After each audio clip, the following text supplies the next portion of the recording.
Hello APM students, Steve Willis here. In this video, I'm going to help you get a pass on your upcoming ACCA exam. I'm going to take you through the professional marks that you'll find in APM. I'll show you the exam technique that you need to use so you can score a comfortable pass on these professional marks. Now, if you watch the video to the end, I'll tell you the one thing that you need to do to get those marks. Okay, team? Let's get started.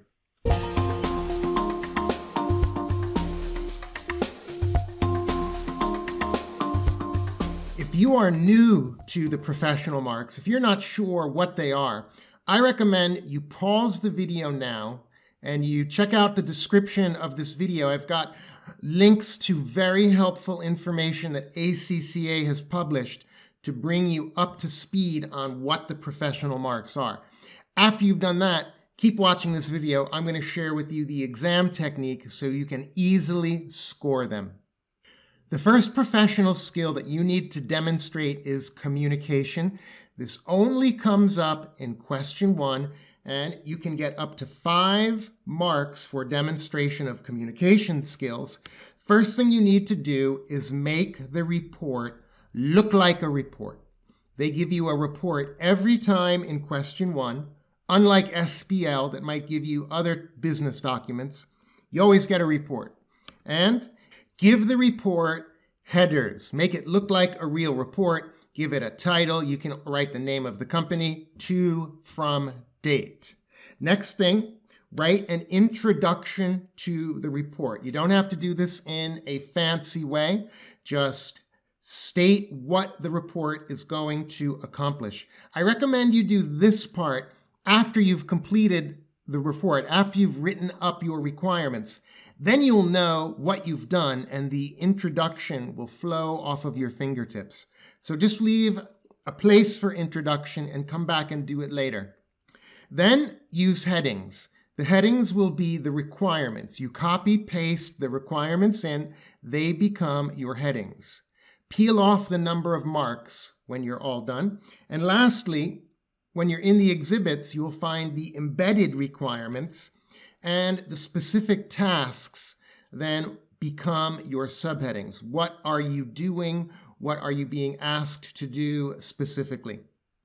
You'll score marks when you follow the instructions from the CEO precisely. Again, you have to find the specific instructions from the CEO in the exhibits. For example, the board wants you to evaluate whether or not the current report is fit for purpose. Now, there's another instruction here. They said, do not evaluate the performance of the business. So if you follow the instructions, you will earn marks. If you drift off from those requirements and you start waffling and throwing down big academic definitions, they'll hold back on giving you that communication skill mark. Use a simple, direct, professional style when you write up your answer. Imagine you are writing an email to a friendly colleague. They're not going to judge your grammar. They're not going to judge your spelling. And you are not going to spend unnecessary time trying to make an amazingly beautiful discussion as you might if you were writing to an external stakeholder. So keep it simple, keep it direct. You do not have to copy that style that you see in the model answers. Remember that the model answers are not written under exam conditions. They take as much time as they need to write up the model answers. Lastly, make sure you give the marking team a neat, easy to read spreadsheet. Label your workings, label your rows, label your columns.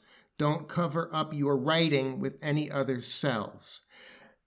Again, imagine you're at work and you are emailing this spreadsheet to a colleague. They need to understand what you have done. Keep it simple. Label your rows, label your headings, round off your numbers so they are easy to read, and you'll score a professional mark if your spreadsheet looks nice and pretty. The next professional skill that you will need to demonstrate is analysis and evaluation. lovingly referred to as A and E marks. You'll see these in all questions of the exam. To score A and E marks, give the marking team a balanced argument. Your answer should have subheadings. For example, pros and cons, maybe strengths and weaknesses, maybe benefits and limitations. Develop both sides of the argument. Make sure you link your argument to the business story that you find in the scenario. Here's an example of someone's work evaluating performance measures. The measure is not relevant because it's not related to the objectives of the company. Way too generic. Here's an improved version. Revenue per employee is of limited value because Morlick has different types of employees, some of whom are not sellers, for example, administrators. That is a developed argument better linked to the story. Now watch this. Go for follow-on marks. Using this might lead management to take poor decisions like cutting admin staff, which will worsen their supply chain problems even more. Better would be revenue per optician as they can influence sales. So this is a well-developed point, scoring great technical marks, but it's also getting the A and E mark as well, maybe even some business acumen for my second paragraph there. We'll come to business acumen in a minute. If you feel you could do better analysis with more information, say so. For example, if breakdown of staff type was given, we could do further analysis. For example, research revenue per research staff.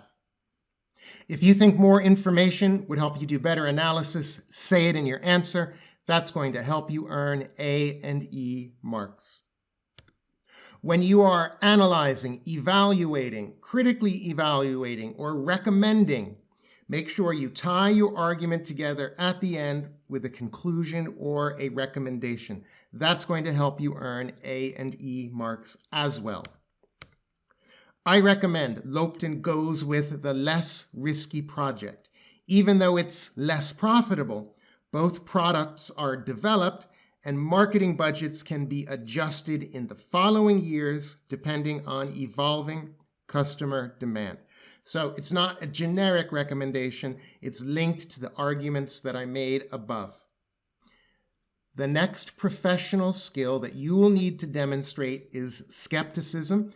This comes up in all of the questions in APM. To earn the skepticism marks, you need to take a challenging tone. And how do you know when you should take a challenging tone? Well, you got to check out the requirements. When you are asked for a critical comparison of something, if you are asked to assess the usefulness of something, if you are asked to evaluate the implementation of something, or critically evaluate or critically assess, ensure that you develop contra-arguments in your discussion. For example, if you are evaluating someone's costing, if costs are missing, say it. You can always find challenges of implementing something, whether it's activity-based budgeting or a radio frequency ID system. And if you see in the scenario a manager who has an obviously wrong opinion, don't be afraid to challenge that. For example, if we see in the first two exhibits that competitive rivalry is increasing, quality is dropping, customers are leaving the company, and then the manager says, we don't need to measure quality, everything's fine as it is. Well, you could challenge that. You could say, actually, if we measured defects per million, that's going to help us improve quality and maintain our market share. Take a challenging tone, develop your contra-arguments, and you'll earn skepticism marks. The last professional skill that you'll need to demonstrate is business acumen. And how do you do this?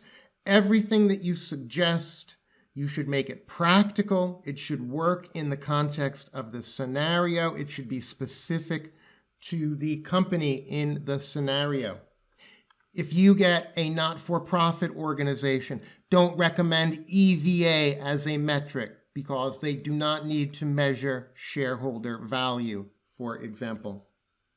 If we come back to that example that I showed you earlier, develop your ideas further, sprinkle in advice. Look at this last paragraph. Using this might lead management to take poor decisions like cutting admin staff, which will worsen the supply chain problems. Better would be revenue per optician because they can influence sales. So that's demonstration of business acumen, making practical suggestions that make sense in the context of the scenario. APM team. I've taken you through my tips to help you get the professional marks.